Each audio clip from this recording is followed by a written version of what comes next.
audio. Quisiera corroborar el audio, por favor. Buenas tardes, doctor, si se escucha. Muchas gracias. Se escucha un poco bajo. Doctor, buenas tardes. Se escucha un poquito bajo. A ver, ¿ahí se escucha mejor o todavía se escucha bajo? Sí, se escucha mejor. Muy bien.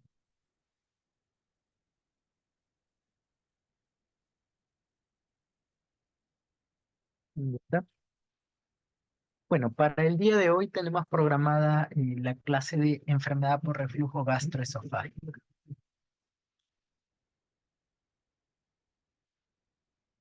No soy el doctor Carlos Nureña. Vamos a dar inicio pues a este tema. Vamos a hablar un poquito sobre algunas generalidades. El esófago sí es un órgano que está pues detrás de la vía respiratoria, en el caso detrás de la tráquea, detrás de la aorta, y lo podemos medir desde el esfínter esofágico superior y el esfínter esofágico inferior. Podemos dividirlo pues en tres partes: cervical, torácico y abdominal. En este caso nos vamos a centrar mucho más en la parte esofagostal, la que está entre la parte final torácica y la abdominal, donde está una estructura muy importante, que es el esfínter esofágico inferior. Este va a ser el protagonista pues, de esta tarde. Y vamos a analizar un poquito. Aquí podemos ver, pues, estas tejidos. Doctor, disculpe, no se le escucha bien.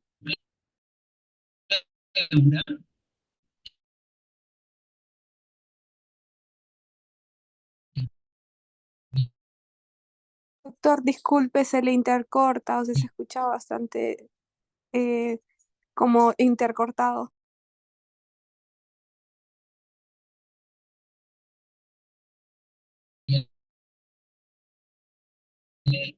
Así, el más peritoneal.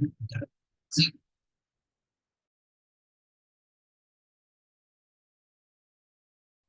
A ver, un segundo. No se preocupen, no se preocupen.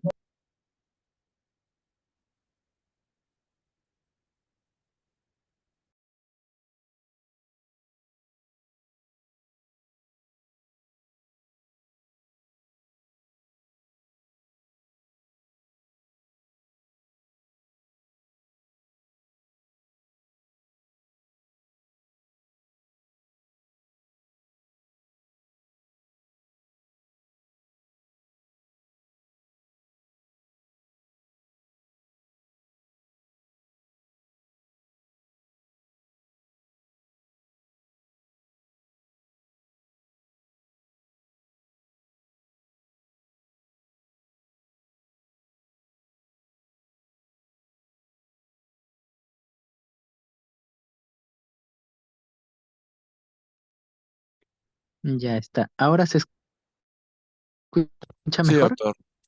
Sí, ahora Muy sí, bien, creo. entonces ya está. Entonces voy a ir con el audio del celular y vamos a ir con las imágenes de la PC. No se preocupen, vamos a reiniciar todo, ¿ya? Entonces, soy el doctor Carlos Nureña del Servicio de Gastroenterología del Hospital 2 de Mayo. El tema que vamos a compartir a continuación, pues, es enfermedad por reflujo gastroesofágico. Estábamos hablando, indicando, pues, que el esófago es un órgano que se encuentra en la parte posterior detrás de la tráquea, detrás de la aorta. Podemos dividirlo en tres grandes partes, empezando pues desde su porción más proximal, que es el esfínter esofágico superior. Una vez que ingresa al mediastino, este deja de ser ya cervical y se convierte en lo que llamamos el esófago torácico, y después de ingresar a través del diafragma ya para conectarse al estómago, llamamos pues el esófago abdominal. La estructura que vamos a tomar mayor atención el día de hoy es el esfínter esofágico inferior. Vamos a ir analizando sus partes. Tenemos un revestimiento externo que viene a ser la pleura, ya que esto es el tejido que recubre el mediastino. Tenemos el tejido que recubre la cavidad abdominal, que es el peritoneo. Además, pues está el ligamento freno esofágico, que me va a ayudar a ligar al diafragma hacia el esófago, produciendo aquí un apoyo para este esfínter esofágico inferior. Esta es una imagen endoscópica para poder ver con mayor claridad lo que es la línea Z. La línea Z es la unión de la mucosa columnar del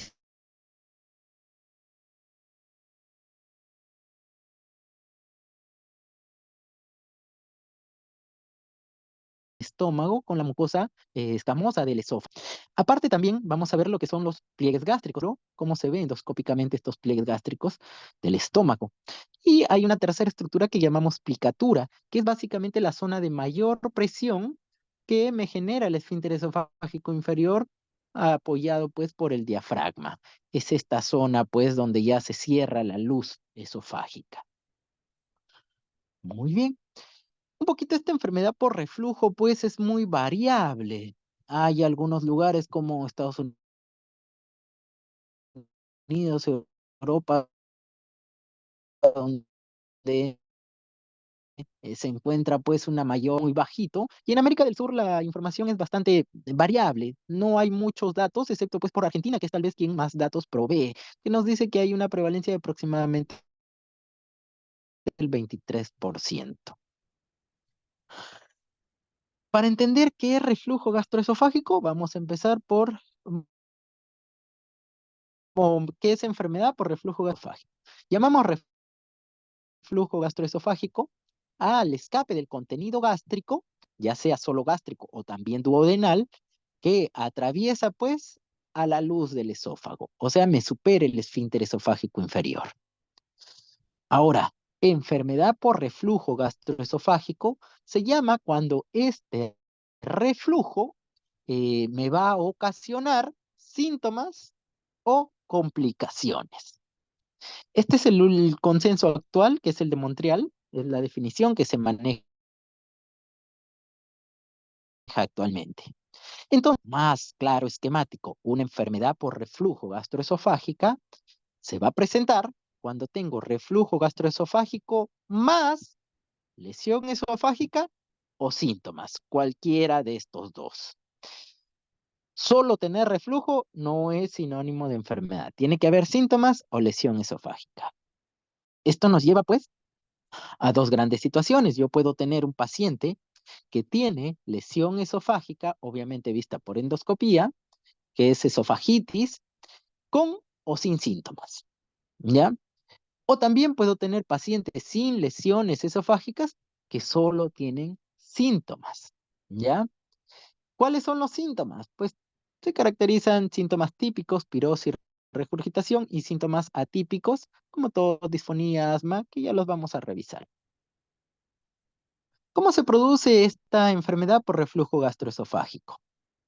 Ya hemos visto, tiene que darse el reflujo gastroesofágico más esofagitis y o síntomas. Pero para que sean estos, tiene que haber un desbalance entre factores defensivos y los factores agresivos, apoyados pues por factores agravantes. Los factores defensivos los vamos a revisar a continuación, y los factores agresivos agravantes también. Entonces empezamos. Un dato muy importante, la percepción visceral. Vamos a hablar de esto a continuación. Entonces, para tener una idea, para que se produzca, pues, o para que este reflujo gastroesofágico me genere esofagitis o síntomas, va a haber un desbalance entre factores defensivos y agresivos. Empezamos.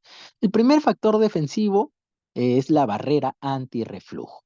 Esta barrera antirreflujo va a estar formada por el esfínter esofágico inferior, el que habíamos revisado inicialmente, el cual va a tener una presión siempre de 10 a 35 milímetros. O sea, quiere decir que este esfínter siempre va a estar cerrado.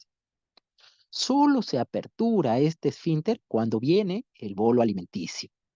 Es decir, viene pues alimento aquí y eso va a condicionar pues que se dilate la parte proximal, se contraiga la parte distal y es lo que nosotros llamamos peristalsis. Esta peristalsis va a permitir que este esfínter esofágico que siempre está cerrado pues se aperture y con ello pues pasa el bolo alimenticio, inmediatamente se cierra.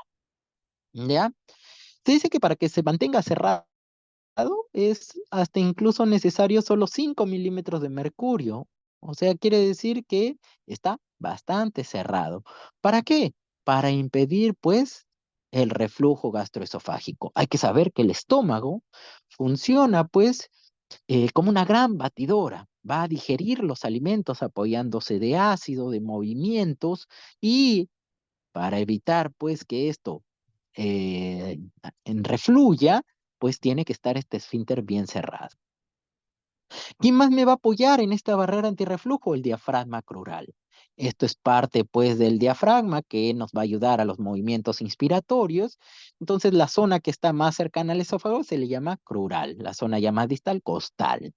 Entonces esto con la inspiración también me va a ayudar con presión hacia la luz esofágica para mantener pues la presión del esfínter. También nos va a ayudar aquí bastante lo que es el ángulo de His. ¿Qué es el ángulo de His? Como vemos aquí, es la formación entre el esófago y el estómago. Un ángulo que por lo general tiene que ser menos de 90 grados. ¿Para qué?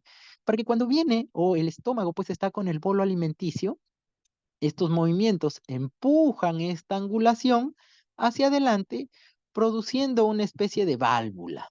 Como ven, fisiológicamente, pues, se cierra gracias a esta válvula. Lo que no ocurriría, lo que no ocurriría si es que este ángulo de His, pues, es obtuso, o sea, tiene más de 90 grados, ya que el alimento va a pasar directamente. Esto pues favorecería un reflujo. Entonces, estas tres estructuras me forman la barrera antirreflujo. ¿Qué factores me alteran esta barrera antirreflujo? Pues las relajaciones transitorias del esfínter esofágico inferior. ¿Qué es eso? Pues en condiciones cuando hay alimento en el fondo del estómago, esto puede inducir unas pequeñas relajaciones de alrededor de 20 segundos en donde mi esfínter que está totalmente cerrado, pues se apertura, ¿ya? Una incompetencia del esfínter esofágico inferior ya sea por una hernia hiatal. ¿Qué es una hernia hiatal? Pues donde ha deslizado el estómago hacia adentro de la cavidad torácica, con lo cual el esfínter esofágico inferior queda arriba y ya no tiene el apoyo del diafragma. Esto pues condiciona pérdida de fuerza del esfínter esofágico inferior, con lo cual facilita un reflujo. Es necesario mencionar que no todos los pacientes con hernia hiatal tienen enfermedad por reflujo, porque todavía funciona el esfínter. Obviamente disminuido, pero funciona. Y muchas veces no es suficiente una hernia para una enfermedad por reflujo gastroesofágico. Tenemos también el bolsillo ácido. ¿Qué es esto? Pues se sabe ya que sobre el bolo alimenticio hay una capa que es mucho más ácida, ¿ya? Y esta pues es la que está en mayor contacto con el esfínter y si hay una relajación transitoria o una alteración anatómica o un reflujo fisiológico, pues este pasa hacia el esófago y produce mayor irritación porque esta capa es más ácida. Si es que hay retraso en vaciamiento gástrico por distintos factores, normalmente, por ejemplo, para tener una idea, los líquidos como el agua eh, deberían demorar en pasar o en tener un vaciamiento gástrico aproximadamente 15 a 30 minutos. Los alimentos más pesados, como son las carnes, pues pueden demorar entre 1 hora y media a 2 horas, es lo que demora. Mayor a este tiempo ya llamamos un retraso del vaciamiento gástrico. Esto condiciona pues que el alimento esté más tiempo en el estómago, más tiempo también hay contenido ácido y favorece pues el reflujo. Y algunas condiciones que nos van a generar aumento de presión abdominal, obesidad, embarazo, tos crónica. Un poquito mencionar pues sobre la hernia hiatal. Esta es una visión endoscópica de parte proximal, o sea, estamos mirando con el equipo del esófago hacia estómago. Vemos cómo está bastante aperturado, lo que debería estar cerrado. Vemos el inicio de pliegues gástricos que están muy arriba y la aplicatura está más abajo. Y esta es una visión pues en retro. Este es pues el estómago. Nosotros hemos entrado con el equipo, hemos dado una curva y estamos mirando hacia arriba. Es lo que está aquí. La que hemos visto anteriormente, esta es una hernia por deslizamiento tipo 1, pero no es el único tipo de hernias. También puede haber hernias paraesofágicas tipo 2, donde, miren, el esfínter se mantiene en su lugar a nivel, pues, del diafragma, pero lo que ha pasado hacia el mediastino, hacia el tórax, es el estómago, el fondo del estómago. A esta la llamamos paraesofágica tipo 2. También hay una tipo 3, que es una mixta, básicamente. Se ha deslizado el esfínter esofágico hacia arriba, como lo vemos aquí, y también se ha deslizado el fondo del estómago, ambos.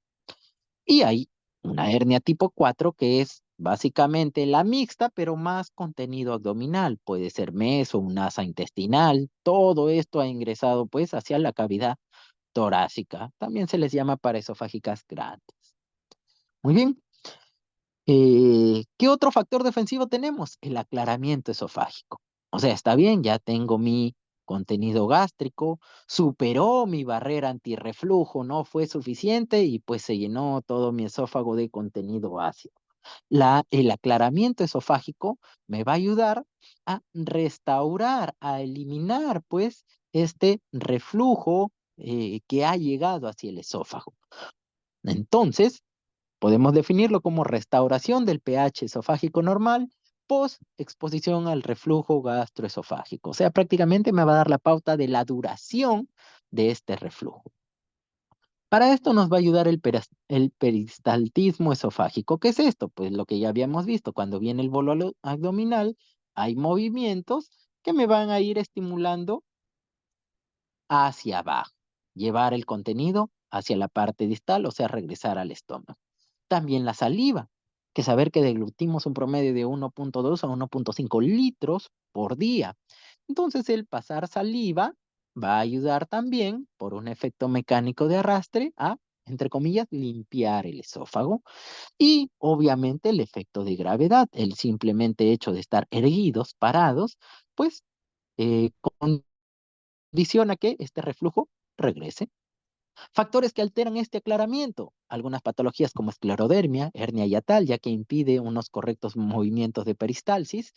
El tabaco disminuye la producción de saliva y serostomía, que es una patología que básicamente nos disminuye las secreciones. ¿Cuál es el otro factor defensivo que tenemos? El tercero, la resistencia epitelial esofágica. Básicamente son los elementos morfológicos y fisiológicos que impiden la retrodifusión de hidrogeniones. ¿Qué significa esto? Pues que el contenido ácido que llega al esófago no atraviese las membranas celulares e irrite de manera interna. ¿Ya? Eso es lo que quiere decir resistencia epitelial, que el ácido se quede fuera.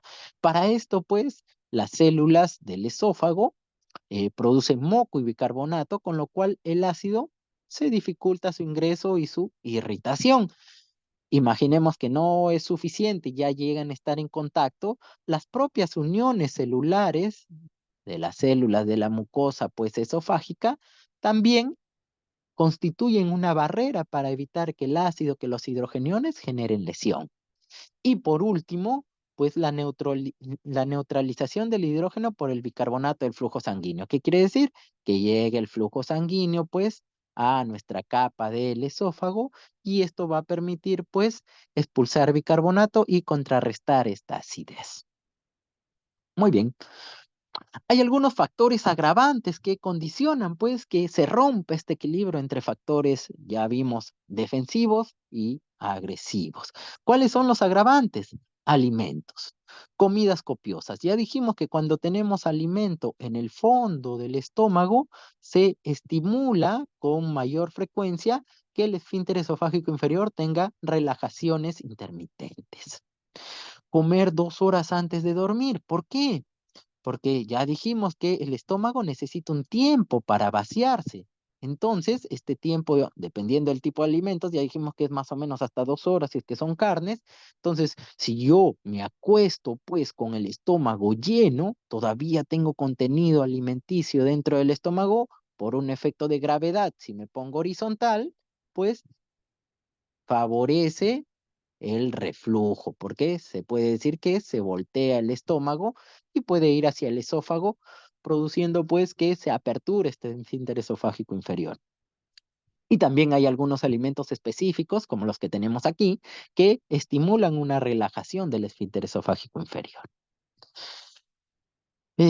Masa corporal, esto es por un tema netamente mecánico. Si es que tengo más grasita en el abdomen, pues esto va a generar mayor presión en el estómago y al final este va a disparar mayor presión hacia el esfínter esofágico inferior, favoreciendo un reflujo. El embarazo por dos temas. Uno, por la presión intraabdominal propia del crecimiento del útero con el feto y también por factores hormonales, ya que estrógeno y progesterona relajan y disminuyen el tono del esfínter. Son dos cosas distintas. ¿Qué significa relajar? Pues que se apertura el esfínter. ¿Qué significa disminuir el tono? Pues ya habíamos dicho que está con un mínimo de 10 milímetros de mercurio. En este caso podría disminuir a 5 o menos, con lo cual es mucho más fácil de aperturar. Fármacos.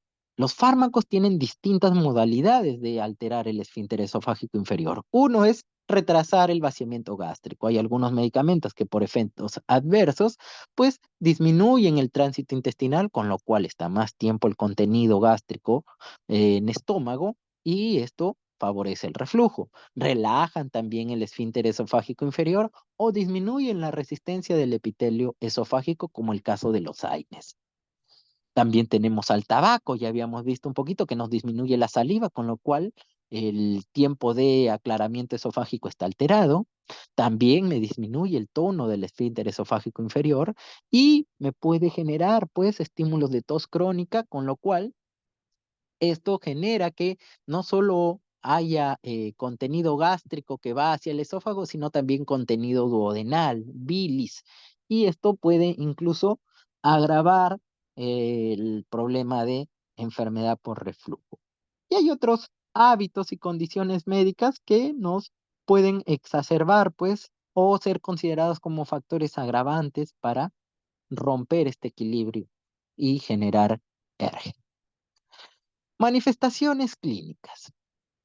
Pues podemos decir que tenemos síntomas esofágicos y los típicos y más frecuentes, pirosis y regurgitación. ¿Qué es pirosis? Pues es la sensación de ardor o quemazón que asciende desde el epigastrio. El paciente dice, tengo algo que me quema, doctor, que va de la boca del estómago hacia arriba. Se presenta en 75% de los pacientes que tienen ERGE. Regurgitación, pues es el retorno sin esfuerzo del contenido gástrico al esófago o la orofaringe. Normalmente el paciente nos dice, doctor, tengo como un líquido ácido amargo en la boca. Eso es regurgitación y tiene una sensibilidad de 78%, especificidad de 60% para indicar un ERGE. También tenemos unas manifestaciones extraesofágicas que ya están establecidas. Tos crónica, asma, laringitis, disfonea, síndrome de apnea obstructiva del sueño, caries, que los podríamos considerar como los síntomas atípicos. Hay unas asociaciones bien establecidas. ¿Qué quiere decir? Que yo tengo estos síntomas y se me pueden asociar otras cosas. Cialorrea, ¿por qué? Porque se empieza pues a generar mayor salivación para un mayor aclaramiento esofágico, eruptos, halitosis, náuseas. Hay algunas asociaciones propuestas. ¿Qué quiere decir? Que si se presentan, no está de todo confirmado que esto sea causa de una enfermedad por reflujo o que sean causal de una enfermedad por reflujo. Y los famosos síntomas de alarma. que son los que siempre debemos diagnosticar cuando estamos en la sospecha de una enfermedad por reflujo, porque son sugerentes de complicaciones de la enfermedad por reflujo o ya de causas graves. Tenemos, por ejemplo, disfagia, que es la dificultad para comer. Si es intermitente, por ahí puede estar asociada a una causa motora, o si es progresiva, tal vez estamos frente a una estenosis péptica, ¿ya? Que ya vamos a ver qué significa esto. Odinofagia, dolor a la deglución, también otro síntoma de alarma. Ahora, las lesiones esofágicas no condicionan, pues, la intensidad de los síntomas. ¿Qué quiere decir esto? Que yo puedo tener un paciente que tiene una extensa lesión esofágica, erosiones gigantes, pero tal vez tiene pocos síntomas, o puede tener muchos síntomas. Eso es, no es una regla, o sea, es al azar, se podría decir, ¿ya? Entonces, la percepción visceral va a depender de cada persona, no de la intensidad de la lesión. Entonces, dicho de otra forma, los síntomas se pueden presentar de manera distinta. Es por eso que yo puedo tener una mucosa erosiva, que quiere decir que mi mucosa es más sensible al ácido, pero no significa que va a tener, pues, síntomas marcados. De la misma forma, yo puedo tener un paciente que tiene el esófago aparentemente normal y puede presentar síntomas moderados. O puedo tener también a un paciente que no tiene reflujo y que tiene síntomas, ¿ya? Eso ya no sería una enfermedad por reflujo. Ya dijimos que enfermedad por reflujo necesita reflujo más síntomas o lesiones. Si no hay reflujo, no es, pero si tiene dolor, esto ya entra en lo que llamamos nosotros hipersensibilidad al ácido o pirosis funcional. ¿Cómo es esto? Un poquito para ir conociendo. Vamos a ver, esofagitis erosiva, cuando hay erosiones. Esofagitis no erosiva, cuando solo hay síntomas y pues nuestro esófago endoscópicamente está normal. ¿Qué es una ERG erosiva, una esofagitis erosiva? Cuando yo tengo el reflujo patológico más la mucosa erosiva. Y mis síntomas pueden ir desde no síntomas hasta síntomas muy severos. ERG no erosiva o ERNE es cuando yo tengo mi reflujo gastroesofágico patológico y mi mucosa está normal. No hay erosiones y mis síntomas pueden ir desde leves hasta severos. ¿Qué es hipersensibilidad al reflujo? Pues que mi percepción visceral está aumentada. Yo puedo tener un reflujo fisiológico, o sea, un reflujo esperable, que es menor de 4 al día, pero esto a mí me genera síntomas. Quiere decir que mi esófago es muy sensible. Hipersensibilidad por reflujo. Esto no es enfermedad por reflujo. Y también está lo que es la pirosis funcional. El paciente no tiene ningún tipo de reflujo asociado a los síntomas. Quiere decir que el paciente presenta síntomas sin presencia de reflujo. Esto es lo que se conoce pirosis funcional y es un poquito más un problema netamente funcional, no tanto orgánico. Entonces, recordar, estas dos situaciones son las que conforman el ERGE. Estas no, y es muy frecuente o relativamente frecuente encontrarlas. Muy bien, por eso es importantísimo el tema de percepción visceral. Ahora, ya conociendo todo esto, nosotros podemos clasificar a nuestra enfermedad por reflujo. La clasificación vigente es la de Montreal, la que nos dice que los vamos a clasificar en síndromes esofágicos, los que van en síntomas y los que van en lesiones de mucosa. Los que van en síntomas son los más frecuentes, ya dijimos. Los pacientes suelen presentar síntomas en 60% y los que presentan lesiones son el 35%. Dentro de los sintomáticos podemos tener los síndromes típicos o también las lesiones, que a la cabeza pues es la esofagitis y estos tres estenosis, Barrett, adenocarcinoma, podríamos llamarla ya las complicaciones de la esofagitis. Esto es a lo que nosotros llamamos un ERGE no erosivo o ERNE y esto un ERGE erosivo. También nos clasifica como síndromes estroesofágicos los que ya hemos hablado, las asociaciones establecidas y las propuestas. Les pongo aquí el cuadrito para que lo aprendan, porque sí he visto que hay algunas preguntas sobre esto, ¿no? ¿Es la sinusitis una asociación establecida de ERGE? Es una pregunta netamente teórica que aquí sí lamentablemente hay que aprender. Diagnóstico. ¿Cómo hago el diagnóstico de mi enfermedad por reflujo gastroesofágico? A ver, esto es de hace rato, ¿no? Ya estamos. Muy bien, vamos. Primero, todo parte por la sospecha. ¿En quién voy a sospechar ERGE? En mi paciente si tiene síntomas típicos, por ejemplo, pirosis o regurgitación. Inmediatamente lo que debo hacer es descartar los síntomas de alarma. Pregunto si hay disfagia, dinofagia, pérdida de peso, busco anemia o descarto hematemesis, melenas. Ya está. Si hay algún síntoma de alarma, yo debería indicar ya una endoscopía alta. ¿Por qué? Porque si hay síntomas de alarma, como ya dijimos, puede ser que haya complicaciones ya de la esofagitis, de una esofagitis, o puede ser incluso unas neoplasias gastroesofágicas. Puede ser un NM de esófago que me ocasiona todos estos síntomas de alarma y me puede simular incluso una enfermedad por reflujo.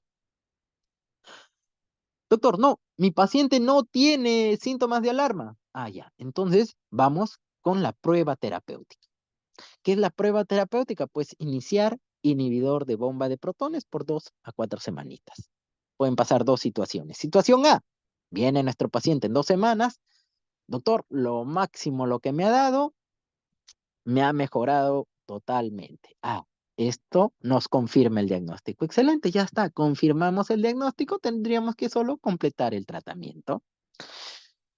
Situación 2, doctor, ¿sabe qué? Me dio usted esa medicación y no me ha funcionado o me ha respondido parcialmente.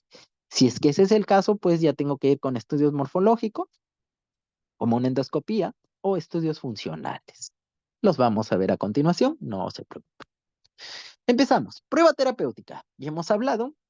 IVP, dosis estándar durante 2 a 4 semanas, cada 12 horas. ¿Ya? Tiene una alta sensibilidad, especificidad. Si hay respuesta clínica, como ya dijimos, el diagnóstico está confirmado. Si hay respuesta parcial o nula, pues podemos hacer dos cosas. Una es duplicar la dosis o rotar también los IVPs. Importante es siempre corroborar una adecuada adherencia al tratamiento. Los IVP son medicamentos muy efectivos, muy buenos, pero hay que tener cuidado en la adherencia. Como ya vimos en la clase de ayer, los IVPs funcionan pues inhibiendo las bombas de protones que se forman las vesículas y van hacia el canalículo. Entonces, una vez que se activan, ahí funciona bloqueando el IVP. Por eso es importante tomarlo antes de los alimentos, unos 20 a 30 minutos antes, para que ya estén disponibles en la circulación e inmediatamente puedan darme el efecto. Ahora, si yo lo tomo después de comer, o lo tomo a cualquier otra hora, pues el IVP no va a tener la función. Ya pasa el tiempo sérico, o sea, el tiempo que está en la sangre, se metaboliza y si yo como muchas horas después, pues ya no me va a dar el efecto esperado. Y puede ser que por esta falta de adherencia al tratamiento es que no tengo respuesta. Así que una de las formas es duplicar la dosis. Otra es rotar IVPs. Tenemos muchísimos IVPs en el mercado, como vamos a ver a continuación. Doctor, a pesar que hice todo esto, corroboré mi adherencia, dupliqué la dosis, cambié IVP, le di por 4 semanitas más y nada, el paciente tiene respuesta parcial o nula. Entonces ahí ya debo pasar a la fase 2, que viene a ser indicar una endoscopía. La endoscopía tiene como principal función buscar la esofagitis, que es una lesión que me va a determinar que hay un ERGE. Pero también me puede encontrar otro tipo de lesiones que son complicaciones, como un esófago de Barrett, una estenosis péptica o hasta incluso un adenocarcinoma, ¿ya? Y de paso me descarta también otras patologías. Muy bien. Ahora, para determinar si es que mi paciente pues tiene esofagitis, utilizamos la clasificación de Los Ángeles. Inicialmente esta es una donde aquí vemos una pequeña erosión, una erosión menor de 5 milímetros, única, ahí solita, o que no es confluente. Grado B, yo tengo una erosión, miren, más grande ya, más de 5 milímetros larga, pero no está en contacto con las otras, o sea, no confluye. Entonces, esofagitis Los Ángeles B. Esofagitis Los Ángeles C. Yo tengo lesiones, pero están unidas. Hay un puente entre las dos. Son confluentes, pero menos del 75% de toda la luz. Entonces, miren, más del 75% está libre o limpio, se puede decir. No hay una confluencia, Los Ángeles C, pero sí están unidas. Confluyentes, menos del 75, Los Ángeles C. Y Los Ángeles D, pues hay varias erosiones, pero están unidas. Y estas me hacen más del 75%, miren, de toda la circunferencia. Esofagitis erosiva Los Ángeles C. Simple. ¿Ya? Muy bien. Ahora, doctor, pero usted nos ha dicho pues que la esofagitis erosiva se encuentra en el 35% de los casos, o sea, si la encuentro, excelente, ya está, corroboré mi diagnóstico, esta es una enfermedad por reflujo gastroesofágica tipo erosiva, pero si es un esófago normal, ¿será una esofagitis no erosiva? Perdón, una enfermedad por reflujo no erosiva. ¿O será un paciente pues que no tiene enfermedad por reflujo y es otra la patología? ¿Será una pirosis funcional? ¿Será una hipersensibilidad por reflujo? ¿Cómo? ¿Qué debo hacer ahí? ¿Qué pasa si mi sospecha sigue aún con mi endoscopía normal, que suele ser la gran mayoría de casos? Pues ahí ya tengo que ir a los estudios funcionales de esófago. ¿Cuál? Pues tenemos aquí dentro de los estudios funcionales de esófago, vamos a tener pHimetría y pH impedanciometría. ¿Ya? Decirles pues que la pH impedanciometría es el estudio de elección y ya vamos a ver por qué. Inicialmente, ¿qué me van a medir estos estudios funcionales? Pues me van a medir el reflujo patológico, o sea, me van a descartar que no sea un reflujo fisiológico. Segundo, me van a corroborar si es que el reflujo va asociado a los síntomas. Estos estudios tienen como un pequeño botón en el cual cuando yo siento, por ejemplo, una pirosis o una molestia, yo presiono el botón. Y ya en los estudios se va a ver si concuerda que ese pico de reflujo coincide con mis síntomas. O sea, hay una asociación entre episodios de reflujo o no, para ver si realmente ese reflujo me está condicionando síntomas. La pHimetría, pues, es el estudio inicial que me mide pues si el pH es más de 4 o menos de 4. Este pues nos da una alta tasa de falsos positivos y solo me detecta reflujo ácido. Este examen de pHimetría ha sido ya reemplazado por lo que es la pH impedanciometría. Este pues me detecta reflujos ácidos, reflujos no ácidos como son de la bilis, incluso me detecta también si hay aire o gas.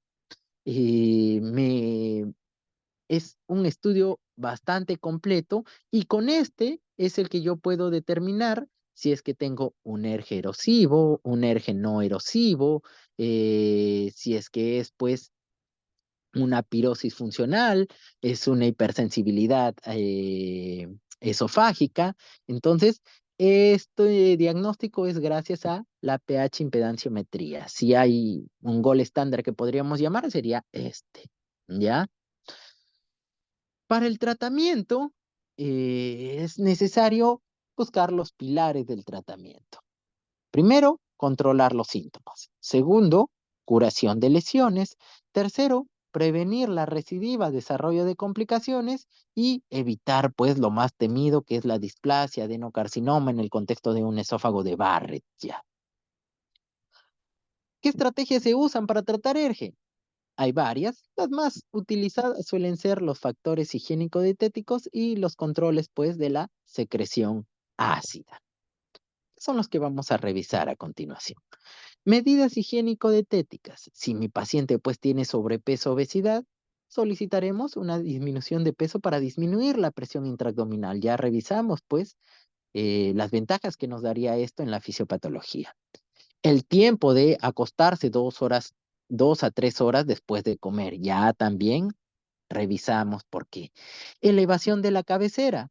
Porque ya vimos que la gravedad tiene un impacto, entonces podemos en la cama colocar algún, ya sea un objeto que me ayude a elevar la cabecera de la cama y ligeramente pues estar inclinados, favoreciendo pues que el reflujo o que el contenido esofágico vaya hacia abajo. También eliminar pues algunos alimentos o condiciones que relajan o disminuyen el tono del esfínter esofágico inferior. Aumentar el consumo de fibra. ¿Para qué? Porque la fibra pues estimula un buen tránsito intestinal, con lo cual nos va a dar un mejor vaciamiento gástrico. Y el ejercicio, pues el ejercicio tiene un impacto que se está viendo mucho más con el avance de la evidencia, ya que nos ayuda a eliminar tensión, estrés. Ya se ha visto que el estrés acumulado podría generar cierto retraso o alteración del movimiento gastrointestinal y condicionar pues un retraso también en vaciamiento gástrico. Dentro de los tratamientos farmacológicos, pues los IBP son los que van a la cabeza, los inhibidores de bomba de protones, ¿ya? Su inicio de acción no es tan rápido. Se dice que el pico de acción puede darse dentro de las 24 hasta 48 horas. Es la primera línea de tratamiento. Son mucho mejores que los anti-H2, eso sí. Y pues el tratamiento es de 8 semanas. Ya habíamos hablado que tiene que darse en ayunas y 30 minutos antes de el alimento. Estos son los múltiples IBPs que tenemos: omeprazol, lansoprazol, rabeprazol, pantoprazol, esomeprazol, con sus dosis estándar, sus dosis dobles, 2 cada 12 horas. Ya está. Muy bien. Tenemos también los anti-H2. Estos pues ya han quedado en un segundo plano. Si tenemos la oportunidad de utilizar un IBP, no hay ninguna razón para utilizar un anti-H2, excepto pues en condiciones especiales como por ejemplo embarazo, donde los anti-H2 son un poquito más seguros. Nada de esto funciona, doctor. Yo sigo con las molestias, me ha mejorado, pero parcialmente, pues aquí ya esto es indicativo de tratamiento quirúrgico. ¿Cuáles son las indicaciones? Por ejemplo, puede ser un paciente que me diga, doctor, yo dejo la medicación y vienen los síntomas. Cuando tomo sí me va perfecto, pero ya me cansé de estar tomando siempre medicación, medicación, quiero otra solución, tratamiento quirúrgico. Falta de adherencia, doctor, por más que yo quiero, me olvido de tomar, a veces tomo, lo tomo después, ya no hay forma, no puedo. Tratamiento quirúrgico. Si existe pues algún efecto adverso a los IBPs, si ya hay una condición anatómica como una hernia yatal gigante, sí, por más que le damos IBPs a nuestro paciente, pues sigue una esofagitis incluso que se puede complicar, produce sangrados, también. En este caso o en estos casos, pues ya la cirugía sería el manejo a seguir. Vamos con las sospechas de reflujo gastroesofágico. Este es un algoritmo resumen para ver todo lo que hemos hablado y tal vez sacar lo más importante. ¿Ya? Tengo sospecha de reflujo gastroesofágico. Ya dijimos, lo primero que vamos a hacer es buscar signos de alarma. Si no hay signos de alarma, ¿qué hacemos? Nuestra prueba terapéutica, un tratamiento empírico de 2, 4 semanas y corroboramos. ¿Sabe qué, doctor? Todo fue perfecto, se confirmó el diagnóstico, completamos tratamiento, ahí terminó. Pero ¿qué pasa si es que persisten las molestias o hubo una respuesta parcial? A pesar, pues, que vimos el tema de la adherencia, cambiamos o rotamos el tipo de IBP, duplicamos dosis, pues tenemos que ir a la endoscopía o gastroscopía, como se menciona en España. Este mismo camino, ir directamente a la gastroscopía, es si es que nuestro paciente presenta síntomas de alarma. Ya está. Hasta aquí hemos llegado todos al mismo lugar, gastroscopía. Una vez hacemos la endoscopía y bueno, encontramos esofagitis. Ah, excelente, se confirmó pues nuestra enfermedad por reflujo gastroesofágico, tiene lesiones de esofagitis, hay que darle tratamiento. Ya está.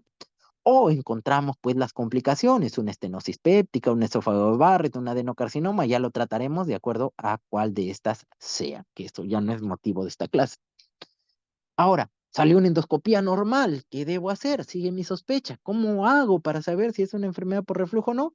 Ya dijimos que tenemos que ir con la pH impedanciometría. Aquí nos menciona manometría porque sí mencionarles que siempre deberían ir de la mano una pH impedanciometría con una manometría. ¿Qué es la manometría? Que me va a medir pues las contracciones, la peristalsis del esófago, ya que muchas veces esto es el que condiciona la alteración esofágica. Muy bien, si me sale pues que está alterada, o sea que sí hay reflujo patológico que coincide con los síntomas, pues ya está, se confirmó mi diagnóstico. Pero si me sale normal, pues valoro ya cuál de los otros diagnósticos es, una hipersensibilidad al reflujo, una pirosis funcional, y de acuerdo a ello es el manejo. Muy bien, eso es todo por ahora. Estoy atento pues a las dudas, a las preguntas.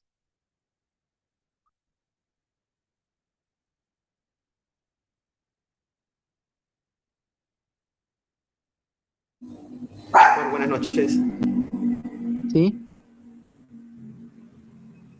Hola, buenas noches. Doctor, una consulta. Sí, doctor, el uso de medicamentos procinéticos para aumentar lo que es el tono del esfínter esofágico inferior, como por ejemplo la metoclopramida, se puede utilizar con o sin asociación de los. Ah, ya. Sí es cierto que se puede utilizar procinéticos para manejo de herje refractario, pero más que tener un aumento del esfínter esofágico superior, los procinéticos, como su nombre lo dice, me ayudan a mejorar el tránsito intestinal, con lo cual mejoran el vaciamiento gástrico y de esta manera indirectamente se disminuye la presión en el esfínter esofágico inferior por el contenido gástrico. Es un tratamiento adyuvante, adicional, no por sí solo, pero sí se podrían utilizar. Pero como ERGE, en ERGE refractario, no en ERGE de primera intención, porque si es un ERGE con IBPs va a ir muy bien.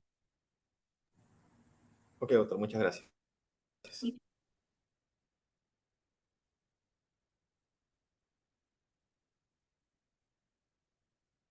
Me han pasado por aquí la lista. No pasé lista, ¿no? Vamos a ver. No, doctor, enviamos un link de asistencia, es un Forms, Ya, y simplemente registramos nuestros nombres y nuestras sedes para la asistencia. muchas gracias, Jennifer. No se preocupe, doctor. Ya. ¿Alguna pregunta más sobre el tema? ¿Dudas? ¿Todo está claro? ¿Yo les puedo hacer preguntas entonces? Uy, ya se van.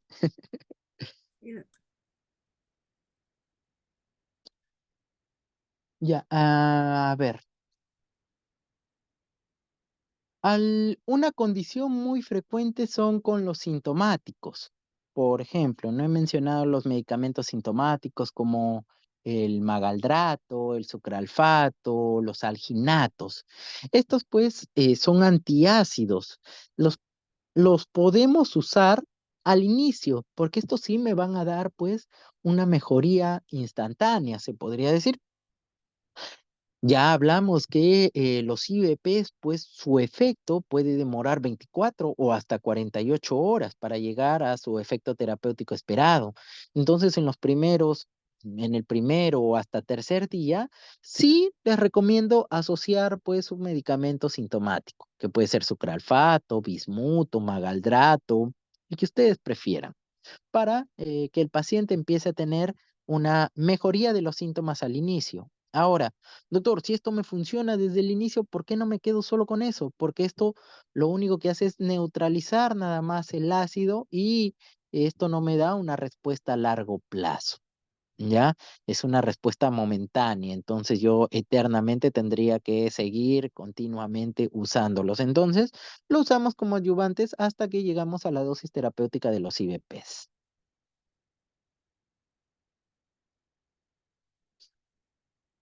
Muy bien. ¿Alguna preguntita adicional? De aquí nos toca la clase de pancreatitis aguda en unas semanas aún. Sí, les voy a recomendar, vengan, traigan preguntas, porque de esta forma pues se hace un poquito más amena la clase y les va a servir más a ustedes para ir cimentando mejor pues los conocimientos. Como ya no hay más preguntas, me despido. Ha sido un gusto poder compartir esta sesión con ustedes. Cuídense mucho y hasta la siguiente oportunidad. Muchas gracias, doctor. Muchas gracias, doctor. Doctor, disculpe, ¿nos Gracias. podría compartir la presentación? Sí, claro que sí.